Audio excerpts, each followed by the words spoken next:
Hello and welcome to Zoology Pathshala. I hope you're all doing well. In today's video, we are going to continue our UP Altigrade series that we were discussing previously. आज की इस video में हम जो हमारे MCQ series हम start कर रहे थे UP Altigrade के लिए, उसमें हम आगे के क्वेश्चंस जो हैं देखेंगे. ठीक है, अगर आपने प्रीवियस MCQ सेट नहीं देखा होगा, सीरीज़ नहीं देखी है, तो आप उसको जाकर के मेरे चैनल पे देख सकते हैं. तो आइए स्टार्ट करते हैं. सबसे पहले क्वेश्चन है हमारा, which of the following exhibits metamerism. बेटा मेटामेरिज्म क्या होता है? जो हमारी सेगमेंटेशन होती है, वो हमारी सेगमेंटेटेड बॉडी होती है, वो हमारी मेटामेरिज्म में आ जाती है. ठीक है, तो जो सेगमेंटेड बॉडी होती है वो इनमें से किसके पास है? अर्थवर्म के पास, ऑक्टोपस, लीच या फिर जेलीफिश. किसके पास है? हमारे अर्थवर्म के पास. तो इसका आंसर क्या हो जाएगा? करेक्ट आंसर ए हो जाएगा. ठीक है, अब ऑक्टोपस की बॉडी अगर हम डिस्कस करें तो फिर उसमें हमारी जो है वो सॉफ्ट बॉडी होती है और सेगमेंटेड तो नहीं होती एक्सटर्नली. ठीक है, तो इसमें नहीं होगा ये हमारा आंसर. लीच की अगर हम बात करें, ये सेगमेंटेड होती है, पर इसमें जो हमारा जो सेगमेंटेशन कह सकते हैं या मेटामर्स जो होते हैं वो ट्रूली फॉर्म्ड नहीं होते. ठीक है, तो इसमें सेकेंडरी सेगमेंटेशन देखा जाता है, इस वजह से ये जो है हमारा इसका आंसर नहीं हुआ. जेलीफिश की अगर हम बात करें तो इसमें हमारी रेडियल सिमेट्री देखने के लिए मिलती है, सेगमेंटेशन नहीं होती हमारी, तो इस वजह से ये भी इसका आंसर नहीं हुआ. तो इसका आंसर क्या हो गया? हमारा अर्थवर्म. ठीक है, नेक्स्ट देखते हैं. वो कह रहे हैं which hormone regulates calcium homeostasis in humans. Calcium homeostasis कौन सा जो हार्मोन है वो रेगुलेट करता है हमारी ह्यूमन्स में. ठीक है, अब उन्होंने एग्जांपल्स दे रखे हैं, कैल्सिटोनिन, पैराथॉर्मोन या फिर थायरोक्सिन या फिर इंसुलिन. अब इंसुलिन तो सबको पता है भाई, क्या करता है? ये हमारा ब्लड शुगर को रेगुलेट करता है ना. थायरोक्सिन का क्या काम होता है? हमारा जो हमारा मेटाबॉलिज्म है उसको हमारे रेगुलेट करने का काम होता है.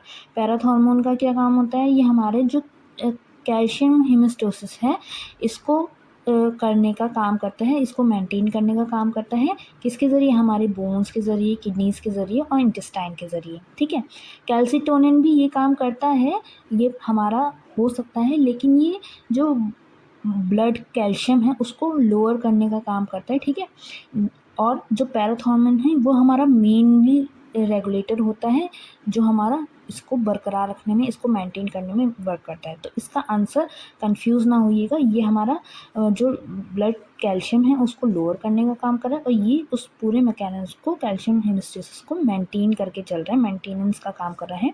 तो इसका आंसर क्या हो जाएगा? बी. ओके, नेक्स्ट देखते हैं. The fastest conduction of nerve impulses occurs in. उन्होंने क्या क्या दे रखे हैं? मेलिनेटेड न्यूरॉन्स, नॉन मेलिनेटेड न्यूरॉन्स, डेंड्राइट्स या फिर एक्सॉन टर्मिनल्स. अब इसमें देखो बेटा, जो हमारे मेलिनेटेड न्यूरॉन्स होते हैं वो इसका आंसर हो जाएगा. क्यों हो जाएगा? जो मेलिनेटरी न्यूरॉन्स होते हैं वो हमारी सेल्टेटरी कंडक्शन जो होता है उसको करते हैं और उसकी स्पीड को इंक्रीज़ करने का वर्क करते हैं. ठीक है, नॉन मेलिनेटेड न्यूरॉन्स की अगर हम बात करें तो ये हमारे उस कंडक्शन को स्लो करने का वर्क करते हैं. अगर हम डेंड्राइट्स की बात करें तो डेंड्राइट्स क्या करते हैं? ये जो है इम्पल्सेस को रिसीव करने का काम करते हैं. जो हमारा कंडक्शन है उसको मतलब कि उस पर कोई इनका असर नहीं होता, ना कि उसको मतलब तेज़ी से करा रहे हैं ना स्लो करा रहे हैं. ठीक है, ये हमारे इम्पल्सेस को रिसीव करने का काम कर रहे हैं. और एक्सॉन टर्मिनल्स जो होते हैं ये हमारे क्या हैं? ये हमारे जो न्यूरोट्रांसमीटर्स हैं उनको रिलीज़ करने का वर्क करते हैं. तो ये दोनों तो वैसे ही नहीं हुए, और क्योंकि नॉन मेलिनेटेड न्यूरॉन्स क्या कर रहे हैं? उसको लो कर रहे हैं, स्लो कर रहे हैं. ठीक है, तो इस वजह से ये इसका आंसर नहीं होगा. इसका आंसर क्या हो जाएगा? मेलिनेटेड न्यूरॉन्स, मतलब कि ए वाला. ओके, नेक्स्ट देख लेते हैं. Which of the following is a dioecious plant. Dioecious plant बताना है इसमें. देखो, क्यूकम्बर क्या है? मोनोशियस है, क्योंकि उसमें जो दोनों सेक्सेस होते हैं वो सेम ही प्लांट पे होते हैं. ठीक है, पपाया क्या है? पपाया में जो हमारे मेल और फीमेल प्लांट्स होते हैं वो अलग अलग होते हैं, तो ये हमारा डायोशियस प्लांट में आ गया. ठीक है, वीट की अगर हम बात करें तो इसमें हर्माफ्रोडाइट फ्लावर्स होते हैं, मतलब कि एक ही फ्लावर में दोनों हमारे, है ना. अगर मेज़ की हम बात करें तो इसमें क्या होता है? सेम प्लांट पे ही हमारा जो है कि मेल अलग होगा फ्लावर और फीमेल फ्लावर अलग होगा. तो इसका आंसर क्या हो जाएगा? हमारा पपाया. पपाया में क्यों? क्योंकि इसमें जो हमारे मेल प्लांट्स हैं और फीमेल प्लांट्स हैं वो अलग होते हैं। डायोशियस का मतलब हो गया कि फीमेल ऑर्गन कह लो या रिप्रोडक्टिव पार्ट कह लो वो अलग होना, और मेल रिप्रोडक्टिव पार्ट जो है वो अलग ऑर्गन होना, ठीक है ना। तो इसका आंसर क्या हो गया, बी वाला, पपाया। ठीक है, नेक्स्ट देख लेते हैं, which blood component is responsible for immunity. Immunity के लिए भाई सबको पता है कि जो WBCs होते हैं, है ना, वाइट ब्लड सेल्स होते हैं, वो हमारी इम्यूनिटी को बरकरार रखने का काम करते हैं, रिस्पॉन्सिबल होते हैं हमें इम्यून डिफेंस के लिए। ठीक है, अब RBCs का भी वर्क देख लेते हैं हम। RBCs क्या करते हैं, रेड ब्लड सेल्स, इसके पास हीमोग्लोबिन होते हैं। हीमोग्लोबिन क्या करता है, ऑक्सीजन का ट्रांसपोर्ट करने में मदद करता है। अगर हम प्लेटलेट्स की बात करें तो प्लेटलेट्स हमारे क्लॉटिंग फैक्टर में मदद करते हैं ना, कोई चोट लग गई तो उसमें क्लॉट बन रहा है, ब्लड क्लॉट बन रहा है, उसका वर्क करते हैं। प्लाज्मा की अगर हम बात करें तो ये हमारा एक तरह से ट्रांसपोर्ट मीडियम की तरह वर्क करता है। तो इसका आंसर क्या हो जाएगा, बी, WBCs। ठीक है, नेक्स्ट है, which enzyme initiate DNA replication. DNA replication कौन सा एंजाइम जो है इनिशिएट करता है। इनिशिएट का मतलब है कि शुरुआत किसने करी। अब देखो, जो DNA का स्ट्रैंड है हमारा, ठीक है, वो जब ब्रेक होगा तभी तो रेप्लिकेशन स्टार्ट होगा। तो ब्रेक करने का काम कौन कर रहा है, उसको अनविंड करने का काम कौन कर रहा है, हेलिकेज। तो रेप्लिकेशन इनिशिएट किसने करा, कौन से एंजाइम ने करा, हमारे हेलिकेज एंजाइम ने। ठीक है, पॉलीमरेज क्या करता है, ये हमारे DNA को सिंथेसाइज करने का काम करता है, लेकिन DNA का स्ट्रैंड तो नहीं खोल रहा ना ये। जब तक स्ट्रैंड खुलेगा नहीं तो उसको सिंथेसाइज कैसे करेगा ये। और लाइगेज का क्या काम है, लाइगेज हमारे जो ओकाज़ाकी फ्रेगमेंट्स बनते हैं उनको ज्वाइन करने का काम करता है।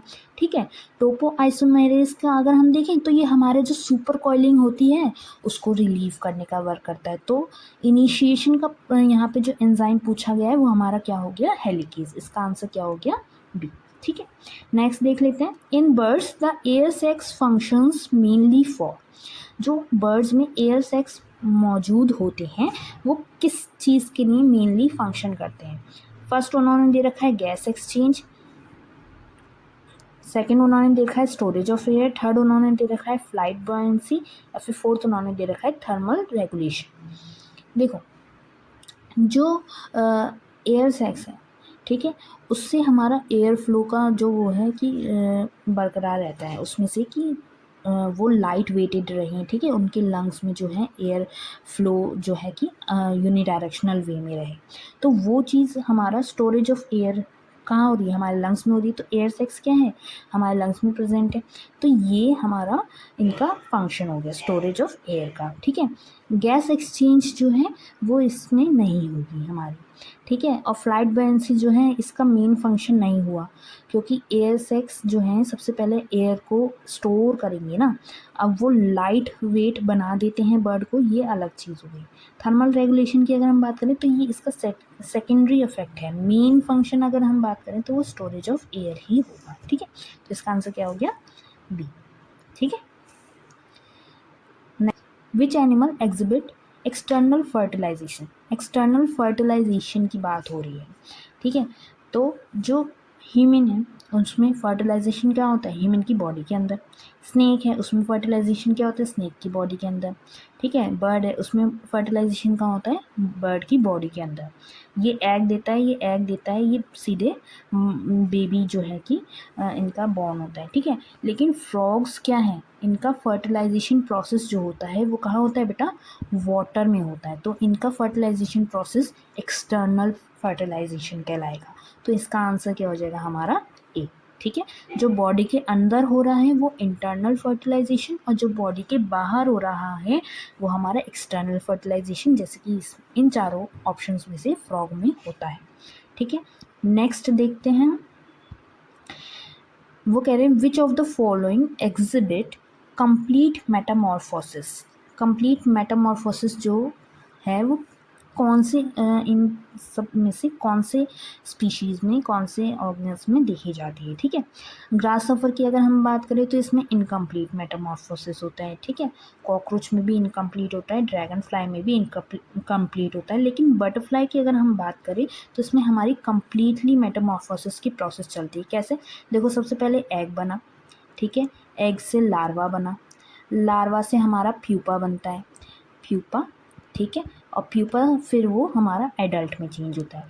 तो जो एडल्ट और लार्वल स्टेज जिनमें दोनों आ रही है, तो ये हमारा कंप्लीट मेटामॉर्फोसिस शो कर रहा है। तो इसका आंसर क्या हो जाएगा? D, butterfly. ठीक है, इन चारों में से बटरफ्लाई में कंप्लीट मेटामॉर्फोसिस होता है।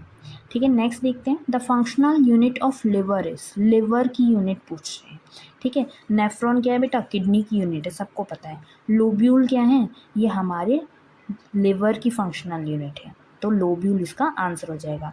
सी और डी का भी बता देती हूँ मैं। हेपाटोसाइट जो होते हैं ये हमारे सिंगल सेल होते हैं, ना कि हमारे यूनिट होते हैं। जो सिंगल सेल होते हैं वो कहलाते हैं हेपाटोसाइट, ना कि जो किसी चीज़ की ये यूनिट है किसी ऑर्गन की। ठीक है, और एसिनस जो है हमारे पैनक्रियाटिक यूनिट है, जो हमारे पैनक्रियाज हैं उसकी यूनिट हमारी एसिनस कहलाती है। तो ये भी आप याद रख सकते हैं, है ना। नेफ्रॉन क्या है? किडनी की, लोब्यूल लिवर की, जिसकी पूछी गई है, तो इसका आंसर भी हो गया। ठीक है, और एसिनस हमारी पैनक्रियाज की हो गई। ठीक है, नेक्स्ट देख लेते हैं। अब वो कह रहे हैं विच इज़ पॉइक्लोथर्मिक, इन चारों में से पॉइक्लोथर्मिक कौन सा एनिमल या ऑर्गेनिज्म है। ठीक है, अब जो ह्यूमंस होते हैं वो होम्योथर्मिक होते हैं, डॉग जो होता है वो भी होम्योथर्मिक होते हैं, और एलिफेंट जो होता है वो भी होम्योथर्मिक होते हैं। होम्योथर्मिक मतलब कि जो है वार्म ब्लडेड, है ना। लेकिन लिजर्ड जो होता है वो हमारा पॉइक्लोथर्मिक होता है, मतलब कि कोल्ड ब्लडेड। ये कोल्ड ब्लडेड एनिमल्स के लिए जो है कि ये टर्म है पॉइक्लोथर्मिक। ठीक है, ह्यूमन, डॉग और एलिफेंट कैसे होते हैं? होम्योथर्मिक, जो कि वार्म ब्लडेड एनिमल्स कहलाते हैं। नेक्स्ट देख लेते हैं। वो कह रहे हैं which blood group is universal recipient, कौन से ब्लड ग्रुप को सभी तरह का ब्लड जो है वो चढ़ाया जा सकता है, वो रिसीव कर सकता है। तो इसका सीधा सीधा आंसर है A B positive. A B positive कैसे बच्चा? इसमें क्योंकि ए एंटीजन भी होते हैं और बी एंटीजन भी होते हैं, और आर एच फैक्टर भी इसका प्रेजेंट रहता है आरबीसीज पे। तो इस वजह से ये जो है कि सारे टाइप का ब्लड ग्रुप जो है रिसीव कर सकता है। ठीक है, नेक्स्ट देख लेते हैं। In mammals gas exchange occurs eight, gas का एक्सचेंज जो हो रहा है वो कहाँ पे होता है, कैसे होता है? ठीक है, जो हमारे ब्रोंकियाइज होते हैं यहाँ पे जो हमारी एयर जो है वो कंडक्ट होती है। ठीक है, ट्रैकिया में भी सिर्फ एयर जो है कंडक्ट हो रही है। एल्वियोली जो होती है, एल्वियोली जो होती है वो हमारी actual site of gas exchange होती है। ठीक है, ब्रोंक्यूल्स की अगर हम बात करें तो इसमें जो हमारी एल्वियोली तक एयर जा रही है वो ब्रोंक्यूलिस के जरिए ही जाती है। तो इसका आंसर क्या हो जाएगा? सी, एल्वियोलिस क्या कर रहे हैं? हमारे साइट ऑफ एक्सचेंज है, गैस एक्सचेंज, है ना। नेक्स्ट देख लेते हैं। Which of the following exhibit external skeleton, external skeleton की बात कर रहे हैं। ठीक है, जो फ्रॉग है भाई उसमें आपको स्केलेटन उसका नज़र आता है कि बाहर से? नहीं ना, तो ये इसका एंडोस्केलेटन है। कॉकरोच जो है उसको अगर आप देखेंगे तो उसमें आपको ये चिटिन जिसे हम बोलते हैं वो हमारा एक्सोस्केलेटन कहलाया। तो ये हमारा इसका आंसर हो गया बी, कॉकरोच हमारा एक्सटर्नल स्केलेटन जो है रखता है। स्नेक में भी एंडोस्केलेटन होता है, कैट में भी एंडोस्केलेटन होता है, मतलब कि बॉडी से कवर रहता है वो। ठीक है ना। अब अगर हम नेक्स्ट क्वेश्चन देखें तो वो कह रहे हैं dosage compensation is seen in, dosage compensation किस में देखा जाता है? भाई बर्ड्स में क्या होता है, डिफरेंट सेक्स क्रोमोसोम्स होते हैं तो उसमें कोई भी डोसेज कंपेंसेशन नहीं होता। ठीक है, अब ह्यूमंस में क्या है, क्योंकि एक फीमेल जो है उसके पास डबल एक्स होते हैं बच्चा, और मेल जो होता है उसमें एक्स और वाई होते हैं। तो अब अगर फीमेल जो है अपने दोनों एक्स क्रोमोसोम से जो है जीन सिंथेसिस वगैरह करेगी, प्रोटीन सिंथेसिस वगैरह करेगी, तो जो मेल होगा जिसके पास एक एक्स क्रोमोसोम है उसके कंपैरेटिवली वो ट्वाइस बनाएगी, है ना, एक्स क्रोमोसोम्स। तो इस वजह से ह्यूमंस में जो है डोसेज कंपेंसेशन जो है वो होता है। तो इसका आंसर क्या हो जाएगा? बी। ठीक है, इंसेक्ट्स में भी क्योंकि कुछ स्पीशीज़ ही शो करते हैं तो हम इसको इतने करेक्टली इसको नहीं ले सकते, लेकिन ह्यूमंस में तो होता ही होता है 110%। इंसेक्ट्स में कुछ स्पीशीज़ में होता है, कुछ में नहीं होता, और रेप्टाइल्स में नहीं होता है। इस वजह से ये भी आंसर इसका नहीं होगा। तो इसका आंसर बी ही होगा, ह्यूमंस। ठीक है, नेक्स्ट है विच ऑर्गन सिक्रीट्स बाइल, सबसे इजी क्वेश्चन। ठीक है, पैनक्रियाज क्या करते हैं, जो हमारा जो बाइल है उसको सिक्रीट नहीं करते, ये सिर्फ हमारे डाइजेस्टिव उसमें आ जाते हैं एंडोक्राइन ग्लैंड की तरह हमारी ये वर्क करते हैं, ठीक है। लिवर जो है वो हमारा बाइल को प्रोड्यूस करता है, तो लिवर इसका आंसर हो गया, सबको पता होगा। स्टमक में क्या है हमारा, HCl होता है, डाइजेशन का वर्क हो रहा है ना, HCl हो रहा है।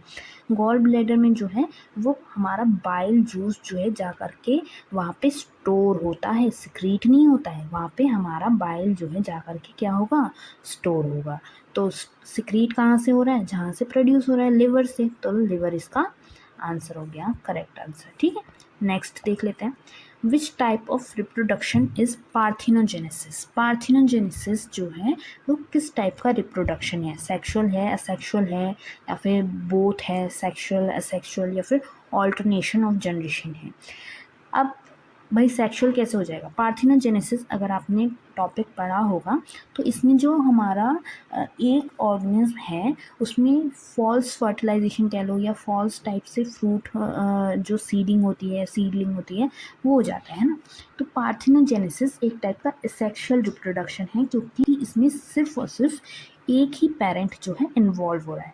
अगर 2 पेरेंट इन्वॉल्व हो रहे होते तो ये सेक्सुअल रिप्रोडक्शन हो जाता, लेकिन क्योंकि इसमें सिर्फ सिंगल पेरेंट से ही जो है कि हमें न्यू प्रोजेनी मिल जाती है, तो इस वजह से ये असेक्सुअल टाइप का रिप्रोडक्शन हो गया, ठीक है। ऑल्टरनेशन ऑफ जनरेशन की अगर हम बात करें तो ये बिल्कुल ही अलग प्रोसेस है, ये रिप्रोडक्शन के उसमें हमारा नहीं है, इस पार्थिनोजेनेसिस में नहीं माना जाएगा, ठीक है। अम्यूनोटेलिक एक्सक्रीशन किस में देखा जाता है, ठीक है, जैसे कि हमारे मैमल्स हो गए, वो तो हमारे क्या होते हैं, यूरोटेलिक होते हैं। यूरोटेलिक मतलब कि वो यूरिया एक्सक्रीट करते हैं, ठीक है। बर्ड्स की अगर हम बात करें तो वो यूरिकोटेलिक होते हैं। यूरिकोटेलिक मतलब कि यूरिक एसिड उनमें सिक्रीट होता है ना, एक्सक्रीट सॉरी, है ना। और अगर हम एम्फीबियंस की बात करें तो एम्फीबियंस जो होते हैं वो हमारे अम्यूनोटेलिक होते हैं, लेकिन काफ़ी केसेस में अगर हम देखें एम्फीबियंस भी हमारे यूरोटेलिक ही होते हैं, मतलब कि यूरिया सिक्रीट करने वाले होते हैं। लेकिन अगर हम फ़िश की बात करें तो फ़िश हमारे प्रॉपरली हमारी जो है अम्यूनोटेलिक ही होती हैं, तो इस वजह से ये हमारा आंसर हो जाएगा, ठीक है। एम्फीबियंस हैं, कुछ कुछ हैं, लेकिन ज़्यादातर एम्फीबियंस में मेनली ज़्यादातर एम्फीबियंस जो होते हैं वो क्योंकि यूरोटेलिक होते हैं, तो इस वजह से ये आंसर इसका हम नहीं लेंगे। और फिश क्योंकि 110% हमारे यूरोटेलिक अमोनोटेलिक ही होते हैं, इस वजह से जो है कि फिश इसका आंसर जो है हो जाएगा, तो इसका आंसर हम क्या है, डी, ठीक है। नेक्स्ट देख लेते हैं, the largest part of human brain is. Human brain का सबसे लार्जेस्ट पार्ट कौन सा होता है। अब इसका आंसर सीधे सीधे हमारा निकल के आता है सेरिब्रम। सेरिब्रम जो होता है, सेरिब्रम हमारा सबसे लार्जेस्ट पार्ट है, और जो हमारे हायर फंक्शंस होते हैं ना उसके लिए ये रिस्पॉन्सिबल होता है। अगर हम सेरिबेलम की बात करें तो ये हमारे जो हमारा बैलेंस है या हमारा मूवमेंट है उसको कोऑर्डिनेट करने का काम करता है, ठीक है ना। और जो मेडुला ऑब्लोंगेटा होता है ये हमारा जो इनवॉलेंट्री फंक्शंस है ना, जैसे ब्रीथिंग हो गया, आई ब्लिंकिंग वगैरह हो गया, इस टाइप के फंक्शंस को, हार्ट रेट वगैरह हो गया, ये इस टाइप के फंक्शंस को जो है कि कंट्रोल करता है। पॉन्स की अगर हम बात करें तो ये हमारा जो सिग्नल्स हैं उसका सेंटर होता है, मतलब कि उसको रिले करने का, उसको पहुँचाने का सेंटर होता है ना। तो इसका आंसर क्या हो गया हमारा बी, सेरिब्रम। सेरिब्रम क्या है, सबसे लार्जेस्ट पार्ट है हमारे ह्यूमन ब्रेन का। अब लास्ट देख लेते हैं, the phylum with radial symmetry and cnidocytes is. जो रेडियल सिमेट्री रखता हो जिसके ऑर्गन्स और जिसमें सीडोसाइट्स देखने के लिए मिलती हों, ऐसा कौन सा फाइलम है। तो सबसे पहले उन्होंने दे रखा है टीनोफोरा, नेक्स्ट है पॉरीफेरा, नेक्स्ट है निडेरिया, और थर्ड है हमारा, फोर्थ है हमारा प्लेटीहेल्मिन्थ्स। तो इसका सीधा सीधा देखो, निडोसाइट्स जो है निडेरिया वाले फाइलम में ही होंगे, ठीक है, इसका नाम ही इससे मैच करता हुआ लग रहा है। अब देखो टीनोफोरा जो होते हैं वो हमारे कॉम्ब जेलीज होते हैं, रेडियल होते हैं, पर उसमें सीनोडाइट्स निडोसाइट्स जो हैं वो मौजूद नहीं होते। पॉरीफेरा की अगर हम बात करें तो इसमें हमारे स्पॉन्जेस आ गए, इसमें तो सिमेट्री ही नहीं होती, एसिमेट्री होती है, ठीक है, और ना ही निडोसाइट्स देखने के लिए मिलते हैं। निडेरिया में अगर हम बात करें तो इसमें हमारी रेडियल सिमेट्री भी होती है और निडोसाइट्स भी प्रेजेंट होते हैं, तो इसका आंसर क्या हो जाएगा, सी। प्लेटीहेल्मिन्थ्स में हमारी बायलेटरल सिमेट्री होती है, रेडियल सिमेट्री नहीं होती, और ना ही इसमें निडोसाइट्स होते हैं, तो इसका आंसर सी ही आ गया हमारा, ठीक है, यही था हमारे आज के 20 MCQs। आई होप आपको ये वीडियो अच्छी लगी होगी और आपको ये सारे MCQs समझ में आए होंगे। अगर आपको इस MCQs की PDF चाहिए तो आप मुझे कमेंट करके बता सकते हैं, मैं आपको ये PDF प्रोवाइड करा दूँगी। और ऐसे ही MCQs रोज़ मैं अपलोड करने वाली हूँ, रोज़ नहीं तो एक दिन छोड़ के तो ज़रूर ही कर दूँगी। तो ऐसी वीडियोज़ के लिए आप मेरे चैनल को सब्सक्राइब करना ना भूलिएगा। ज़ूलॉजी पाठशाला। Bye bye.